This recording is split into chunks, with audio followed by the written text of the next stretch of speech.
Good habits किंवा चांगल्या सवयी लावणं अवघड आहे का?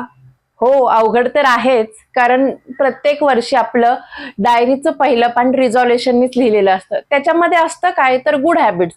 मी योगा करणार, मी जिमला जाणार किंवा मी हेल्दी खाणार, लवकर झोपणार, अशा गुड हॅबिट्स असतात. पण का बरं आपल्याच्याने त्या 1-2 वीकच्या पुढे पार करणं अवघड होऊन जातं? फॉलो होत नाहीत आपल्याकडून त्या जास्त. Because of community. आपल्याकडे कोणतीही कम्युनिटी नाहीये जी की आपल्याला पुश करेल की अरे हा, आपण ह्या हॅबिट केल्या पाहिजेत. आपल्याला कोणी डेली विचारणारं नाहीये किंवा पुश करणारं नाहीये की तुम्ही करताय का, की आज ही फॉलो केली की नाही. मग अशीच मी एक कम्युनिटी किंवा एक प्लॅटफॉर्म जॉईन केला ज्याचं नाव आहे हॅबोल्ट. त्या हॅबोल्टचे होत आहेत 2000 दिवस कंप्लीट. कशाचे? योगाचे. हॅबोल्टच्या नावामध्येच आहे हॅबिट बिल्डिंग. योगा सोबतच आपल्याला छोट्या छोट्या गोष्टींमध्ये हॅबिट बिल्डिंग करायला शिकवतं, ते आहे हॅबोल्ट. माझेही 700 दिवस कंप्लीट झाले आहेत योगाचे. हॅबोल्ट 2000 दिवस कंप्लीट होण्यासाठी खूप खूप शुभेच्छा.